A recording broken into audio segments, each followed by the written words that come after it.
ఈ లోకములో సమస్త మానవ జాతిని కాపాడే దేవుడు. ఆయన భుజముల మీద ఏముంది చెప్పండి? యెషయా గ్రంథము చూడండి, 9వ అధ్యాయము 6వ వచనం.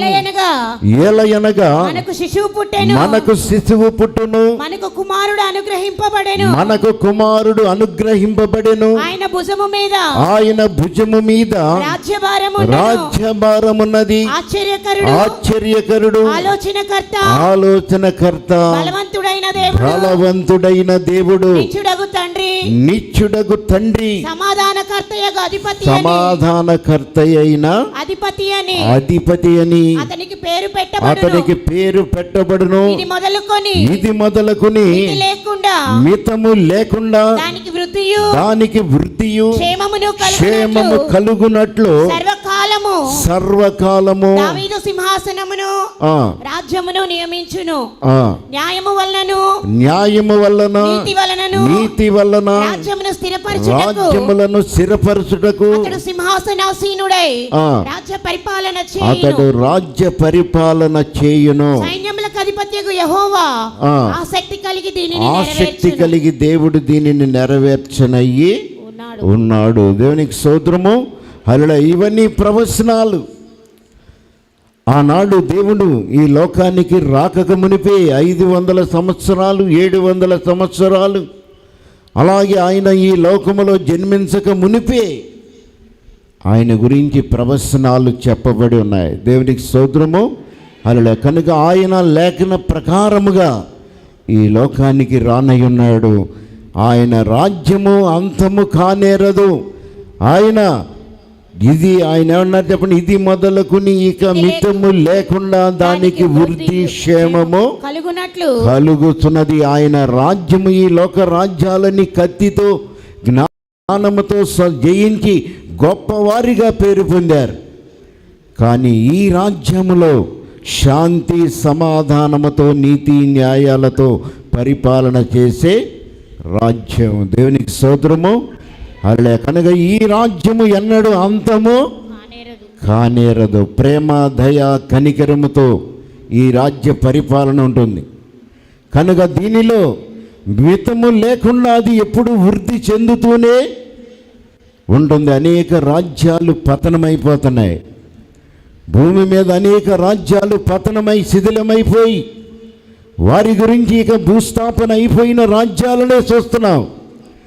కానీ ఈ రాజ్యము ఎన్నడూ అంతమో కానేరదు. దేవునికి స్తోత్రము. హల్లెలూయా. కనుక దేవుడు ఈ విషయాన్ని ఆయన ప్రవచనము మాటలలో ఆనాడే తెలియపరిచి వాటిని నెరవేర్చడానికి లోకానికి ఆయన వచ్చాడు. దేవునికి స్తోత్రము. హల్లెలూయా. చూడండి, యోహాను సువార్త 18వ అధ్యాయం 36లో నా రాజ్యం ఈ లోక సంబంధమైనది కాదు. యేసు ఏమన్నారు చెప్పండి? అక్కడ పిలాతు ఏమని అడుగుతున్నాడు చెప్పండి? నా రాజ్యము ఈ లోక సంబంధమైనది కాదు. ఈ లోక సంబంధమైనది కాదు. నా రాజ్యము ఈ లోక సంబంధమైనదైతే నేను యూదులకు అప్పగింపబడకుండునట్లు నా సేవకులు పోరాడుదురు, కానీ నా రాజ్యం ఇహ సంబంధమైనది కాదనెను. అందుకు పిలాతు, నీవు రాజువా? ఆయనను అడుగగా, యేసు నీవన్నట్టు నేను రాజునే. సత్యమును గూర్చి సాక్ష్యం ఇచ్చుటకు నేను పుట్టి తిని, ఇందు నిమిత్తమే ఈ లోకమునకు వచ్చి తిని. సత్య సంబంధి అయిన ప్రతి వాడును నా మాట వినునని. నా మాట వింటాడు. సత్య సంబంధి అయిన ప్రతివాడు నన్ను నా మాట వింటాడు, నా మాటకు లోబడతాడు. దేవునికి స్తోత్రము. హల్లెలూయా. కనుక యేసు ప్రభు అంటున్నాడు, నీవు రాజువా అని పిలాతు అడిగాడు. నేను రాజుని. నీవు రాజు అయితే నాకు ఎందుకు అప్పగింపబడి ఉన్నావు? నీ వారు నన్ను ఎందుకు అప్పగించారు అని అడిగినప్పుడు, నేను ఈ లోకమునకు రాజుగా వచ్చిన, నా రాజ్యము ఈ లోక సంబంధమైనది కాదు. సత్యమును అంగీకరించిన వారే నా వారు, నా మాటను అంగీకరించిన వారే నా రాజ్య సంబంధులు. నేను ఈ లోకములోనికి నా రాజ్యాన్ని, పరలోక రాజ్యం యొక్క నీతిని తెలియచేయడానికి, ఆ రాజ్యాన్ని స్థాపించడానికి ఈ లోకానికి వచ్చాను. అది ఎన్నడూ అది అంతము కానేరదు, దానికి ఎన్నడూ ఏమన్నారు చెప్పండి, అంతము లేనే లేదు, దానికి ఎప్పుడు వృద్ధి కలుగుతున్నది. ఆ రాజ్యములో నీతి న్యాయములు సమృద్ధిగా ఉంటాయి. అలాంటి రాజ్యాన్ని ఈ భూమి మీద నేను స్థాపించడానికి వచ్చి ఉన్నాను. దేవునికి స్తోత్రము, హల్లెలూయా అనినప్పుడు పిలాతు ఆశ్చర్యపోయాడు. పిలాతు అంటున్నాడు, నీవు రాజు అయితే నీ సైన్యం ఏదయ్యా? ఆయన సైన్యం వస్తే ఈ భూమి మీద మనుషులు నిలబడగలరా? చెప్పండి, రాజులు నిలబడగలరా? అధికారాలు నిలబడతాయా? ఆయన సైన్యము ఈ లోకములో సర్వ సృష్టి అంతా కూడా ఆయన సైన్యమే. ఐగుప్తు దేశాన్ని నాశనము చేయటానికి ఆయన తెగుళ్లకు ఆజ్ఞాపిస్తే కప్పలు, తేళ్ళు, పేలు, అలాగే ప్రకృతి అంతా కూడా ఐగుప్తు మీద తిరగబాటు చేసినప్పుడు వారు ఏమయ్యారు చెప్పండి, తట్టుకోలేకపోయారు. దేవునికి స్తోత్రము, హల్లెలూయా. కనుక దేవునికి ఈ లోకములో ఉన్న సమస్త ప్రకృతి అంతా కూడా ఆయన వశములోనే ఉన్నది. ఇదంతా కూడా ఆయన యొక్క సైన్యమే. ఆ సైన్యానికి ఆయన ఆర్డర్ ఇస్తే ఒక్కసారి ఈ భూమే తిరగబడిపోద్ది. దేవునికి స్తోత్రము, హల్లెలూయా. కనుక నీ సైన్యం ఏరి, నీవు రాజు అంటున్నావు కనుక నీ మనుషులే, నీవు మేలు చేసి వారికి నీవు అనేక ఆశ్చర్య కార్యాలు చేసిన వారే నిన్ను నాకు అప్పగించారు కదా. కనుక వారు నిన్ను రాజుగా అంగీకరించడం లేదు కదా.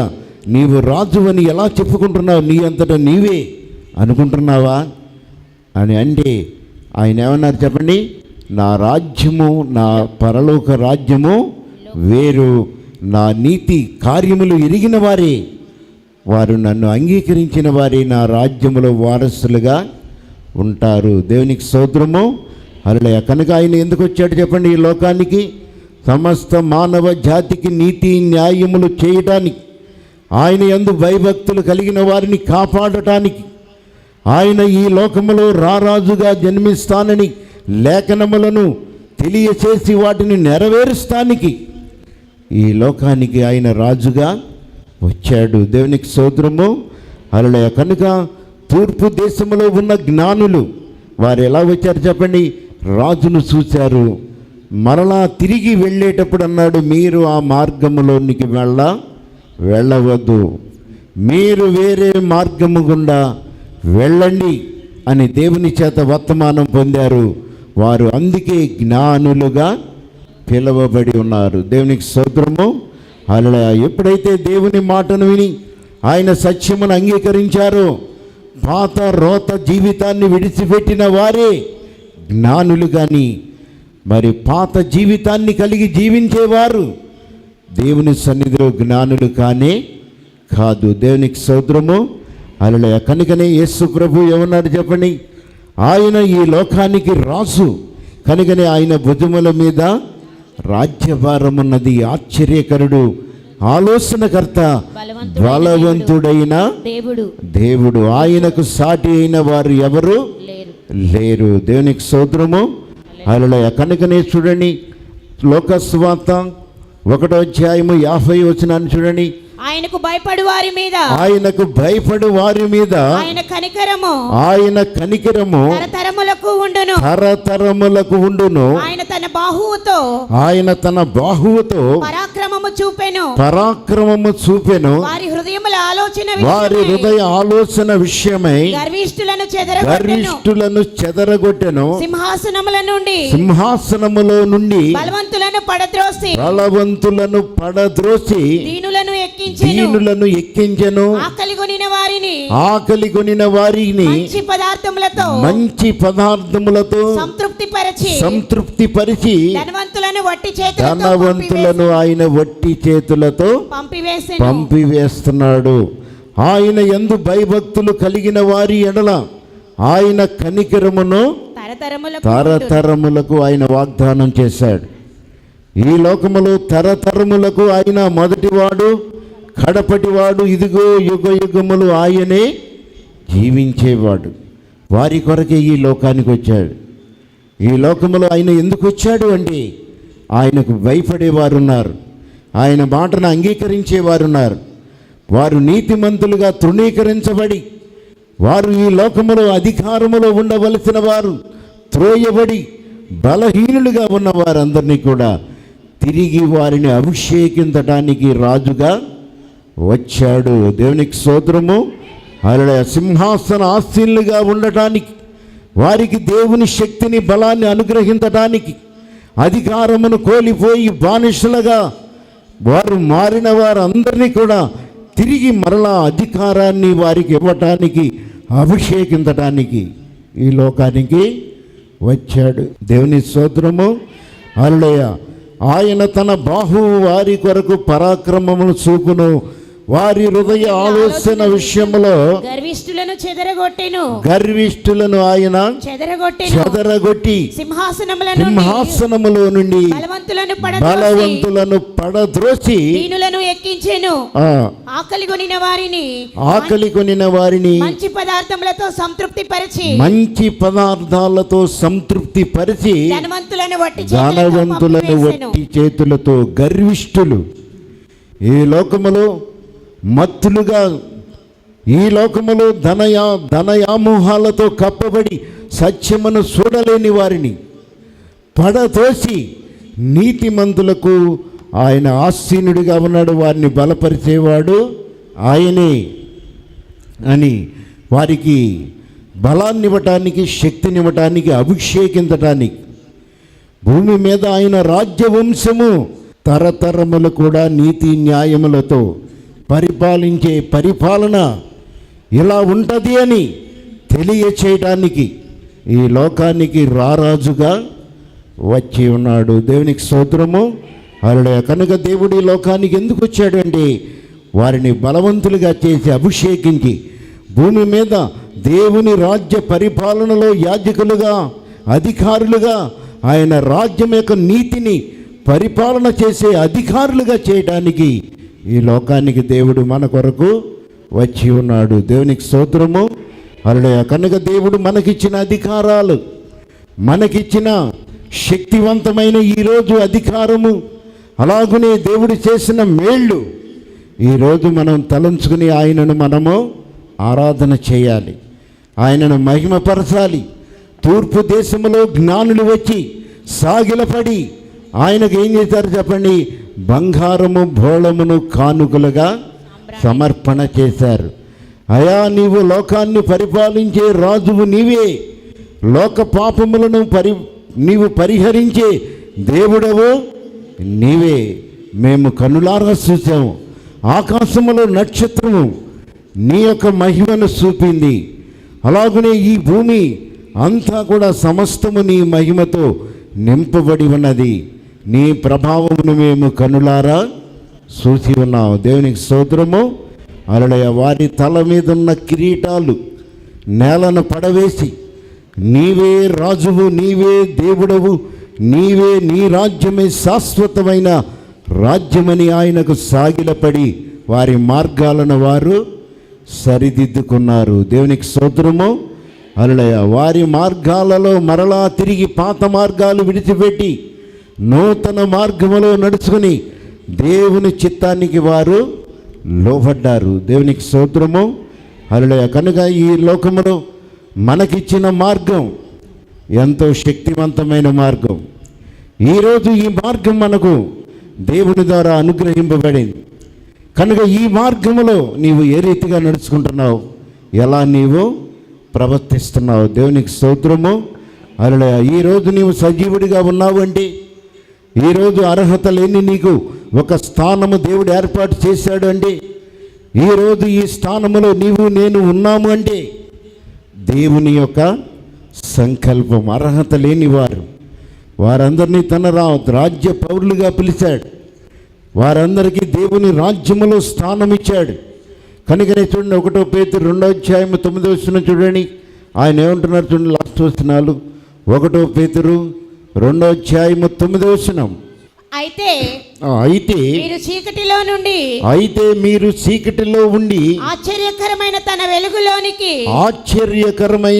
వెలుగులోనికి మిమ్మల్ని పిలిచిన వాని గుణాతిశయములను ప్రచురము చేయు నిమిత్తము ఏర్పరచబడిన వంశమును రాజులైన యాజక సమూహమును పరిశుద్ధ జనమును దేవుని సొత్తైన ప్రజలుగా మీరు ఉన్నారు. ఒకప్పుడు ప్రజలుగా మీరు ఉండక ఇప్పుడు మీరు దేవుని ప్రజలైతిరి. ఒకప్పుడు మీ మీద కనికరము లేదు, ఇప్పుడు మీరు కనికరింపబడిన వారిగా ఉన్నారు. దేవునికి స్తోత్రము. దేవుడు అక్కడ ఏమన్నారు చెప్పండి? అయితే మీరు చీకటిలో ఉండి ఆశ్చర్యకరమైన తన వెలుగులోనికి మిమ్ములను పిలిచిన దేవుని గుణ అతిశయములను మీరు ప్రచురము చేయు నిమిత్తము మీరు ఏర్పరచబడిన వంశము, రాజులైనను యాజక సమూహమైనను పరిశుద్ధ జనమైనను దేవుని సొత్తైన ప్రజలుగా మీరు ఏర్పాటయ్యి ఉన్నారు. ఇది వరకు లేవీలకే దేవుని స్థానం, దేవుని సన్నిధిలో ఆరాధించే అర్హత. ఈనాడు అన్యులైన వారు, అర్హత లేనివారు, ఎన్నికకు పనికి రానివారు, ఈరోజు ప్రభు ఏం చేస్తున్నాడు చెప్పండి? ఆయన పరిశుద్ధ జనముగా చేసుకున్నాడు. పరిపూర్ణమైన రక్తముతో వారిని కడిగారు, వారిని పరిశుద్ధులుగా చేసి నా సొత్తైన ప్రజలు. ఒకప్పుడు మీ మీద కనికరము లేదు, ఒకప్పుడు మీరు కనికరము లేని ప్రజలు. ఈరోజు మీరు కనికరము కలిగిన వారు, నా సొత్తైన ప్రజలు. దేవునికి స్తోత్రము. నా సొత్తు మీరు అని ప్రభు మనల్ని పిలుచుకొని ఉన్నాడు. ఈరోజు ఆయన సొత్తుగా మనం ఉన్నాము అంటే ఆయన మన కొరకు ఈ 2000 సంవత్సరాలు క్రితము ప్రభు మన కొరకు పుట్టిని. ఈరోజు ఇంకా మనము ఆయన సజీవుడిగా ఉన్నాడు. ఆయన పుట్టినరోజు మనం జరుపుకుంటున్నాం. ఆయన ఇంకా సజీవుడిగానే ఉన్నాడు. దేవునికి స్తోత్రము. అలా అనేకులు కొంతమంది పుట్టారు, చనిపోయారు. వారి పుట్టినరోజులు ఏదో జరుగుతూ ఉంటాయి, కానీ వారు లేరు. మన దేవుడు సజీవుడు. ఆయన ఈ లోకములో మన కొరకు పుట్టాడు, ఇంకా పుట్టి సజీవుడిగానే ఉన్నాడు. దేవునికి స్తోత్రము. అలా మన దేవుడు ఎంతో సజీవుడైన దేవుడు. దేవునికి స్తోత్రము. అలా కనుక ఈరోజు ఆయన సజీవుడు. ఆయన పుట్టినరోజు మనము ఏం చేయాలి చెప్పండి? తూర్పు దేశంలో ఉన్న జ్ఞానులు తమ శక్తి కొలది ఆయనను ఆరాధన చేశారు, ఆయన మహిమపరిచారు. ఆయనకు శక్తి కొలది తమ హృదయాలను సమర్పణ చేశారు, దేవుని మహిమపరిచారు. నీవే మా రాజువు అని చెప్పి తమ కిరీటాలు కింద పడవేసి నీ మార్గంలో మేము నడుస్తామని చెప్పి వారి రాజ్య అధికారాన్ని వారు విడిచిపెట్టి దేవునికే సాగిలపడ్డారు. దేవునికి స్తోత్రము. హల్లెలూయ. కనుక ఈరోజు నీవు ఎలా ఉన్నావు? ఏ అధికారము కింద ఉన్నావు? ఏ ఒక్క పాపపు స్థితిలో ఉన్నావు? దేవుడు అంటున్నాడు, నా కుమారుడా, నా కుమార్తె, నా రాజ్య పౌరసత్వాన్ని నీకు ఇవ్వడానికి ఈ లోకానికి వచ్చానయ్యా. నా రాజ్యములో నీకు స్వాతంత్రుడిగా చేయడానికి, నన్ను ఆరాధించే శక్తిని నీ కలగచేయడానికి, నా రాజ్యములో నీతి న్యాయములు నేను నిత్యము నీ పక్షాన ఉంటాయ్యా, అవి నీకు తోడుగా ఉంటాయి అని చెప్పి నిన్ను ఆశీర్వదించడానికి ప్రభు ఈ లోకానికి వచ్చాడు. దేవునికి స్తోత్రము. హల్లెలూయా. కనుక మరి ఆయనకు నీవు ఏం చేస్తున్నావు? ఏదో కానుకలు అడుగుతున్నానని మీరు అనుకోకండి. దేవునికి హృదయపూర్వకముగా నీవు లోపడుతున్నావా లేదా? దేవుని చిత్తమునికి ఇప్పుడైనా నువ్వు సమర్పణ చేసుకున్నావా లేదా? ఎన్ని సంవత్సరాలైంది దేవుడు నిన్ను కాపాడి నీకు రక్షణకి? ఇన్ని సంవత్సరాలలో అనేక ఆశ్చర్య కార్యాలు చూసినా ఇంకా ఆయన మార్గాలు నీవు తెలియకుండా నీ సొంత మార్గంలో నీవు నడుస్తున్నావండి, నీవు ఇంకా అజ్ఞానముగానే ఉన్నావు. దేవుని స్తోత్రము. హల్లెలూయా. కనుక తూర్పు దేశంలో జ్ఞానులు తమ మార్గాలను సరిదిద్దుకున్నారు, ప్రభు చిత్తానికి లోబడ్డారు. అజ్ఞానిగా ఉన్న హేరోదు దేవుని సత్యాన్ని చూడలేకపోయాడు. అక్కడ ఏం చేశాడు చెప్పండి? యేసు ప్రభు ఆయన జన్మించాడు అన్నప్పుడు మరి ఎంతగానో క్రూరుడిగా ప్రవర్తించాడు. అక్కడ అనేక మంది పసిబిడ్డలను చంపివేశాడు. ఎందుకంటే రాజు అనేవాడు నా వంశములోని యువరాజుగా పుట్టాలి, కానీ వేరే వంశములో ఈ భూమి మీద పరిపాలన చేసే రాజు పుట్టకూడదు అని ఏం చేశాడు చెప్పండి? పసిబిడ్డలందరినీ కూడా ఊసకోత కోర్చి చంపించాడు. కానీ ఈ లోకాన్ని పరిపాలన చేసే రారాజు, ఈ లోకములో సమస్త మానవ జాతిని రక్షించే రారాజు మరి తానుగా మరి ఈ లోకములో మన కొరకు మరణించి పరలోకములో ఉన్న సత్యాన్ని ఆ రాజ్య పరిపాలన చేయందే ఈ లోకములో ఆయన మరణించలేదు. దేవునికి స్తోత్రము. అలా హేరోదు కలవరపడి మరి హేరోదు ఎంతగానో మరి క్రూరుడిగా ప్రవర్తించి అనేక మంది పసిబిడ్డలను చంపాడు, తర్వాత చనిపోయాడు. దేవునికి స్తోత్రము. హల్లెలూయా. అలాగే యెరూషలేములో యేసు ప్రభు పుట్టిన స్థలములో అక్కడికి వెళ్ళినప్పుడు మరి ఆయన పసిబిడ్డలుగా ఉన్నప్పుడు ఆయన జన్మించిన స్థలము ఇప్పుడు ఈ క్షణంలో ఎంతగానో మరి అక్కడ ఎంతో ఆనందముగా అనేక మంది లక్షల కొలది ఆ స్థలాన్ని దర్శిస్తారు. ఎందుకంటే అది పవిత్రమైన స్థలముగా మారింది. ఒకప్పుడు ఎన్నిక లేని స్థలం, అది ఎన్నికకు రాని స్థలం. ఈరోజు ప్రపంచ దేశాలన్నీ కూడా ఆ స్థలములో పరిపూర్ణులుగా వెళ్ళి తాము దేవునికి ఆ స్థలములో ఆరాధన సమర్పణ చేసి వారికి వారే దేవుణ్ణి అక్కడ తమ మార్గాలను దిద్దుకుంటారు. అలాంటి స్థలముగా మరి ఎన్నిక లేని స్థలం, ఎన్నిక రానిది దేవుడు ఈ లోకములో జన్మించి సమస్త మానవ జాతికి తన రక్షణను ఆయన కనపరిచాడు. దేవునికి స్తోత్రము. హల్లెలూయా. కనుక ఈ లోకములో మన కొరకు జన్మించిన దేవుడు నీ కొరకు నా కొరకు ఆయన మరి మన కొరకు తన యొక్క చేతులను సాపి, నా కుమారుడా, నా కుమార్తె, నేను నిన్ను అంగీకరిస్తున్నాను, చీకటిలో ఉన్న నీ బ్రతుకును మారుస్తానికి నేను నిన్ను నా కుమార్తెగా కుమారుడిగా చేసుకోవటానికి నేను అంగీకరిస్తున్నాను, రమ్మని మనలను పిలుస్తున్నాడు. దేవునికి స్తోత్రము. హల్లెలూయా. కనుక దేవుడు మనకిచ్చిన ఈ సమయంలో ఆయన లేఖన ప్రకారముగా వచ్చాడు, జన్మించాడు. అలాగునే సమస్త మానవ జాతికి రాజ్యాన్ని స్థాపించి మొదటివాడును కడపటివాడును ఇదిగో మృతుడనైతిని కానీ యుగ యుగములు మీ కొరకు నేను సజీవుడనై ఉన్నాను. దేవునికి స్తోత్రము. హల్లెలూయా అని చెప్పి ఆయన మన కొరకు జీవిస్తూనే ఉన్నాడు. దేవునికి స్తోత్రము. హల్లెలూయా. అలాంటి రాజు ఈ లోకములో అలాంటి దేవుణ్ణి చూడాలి అని దావీదు ప్రార్థన చేస్తున్నాడయ్యా, నీ ధర్మశాస్త్రములు ఆశ్చర్యమైన సంగతులు నాకు చూసినట్లుగా నా కనులను తెరవమని ప్రార్థన చేస్తున్నాడు. అలాగనే మీరు కూడా ఆయనను చూడాలి, ఆయన దర్శించాలి.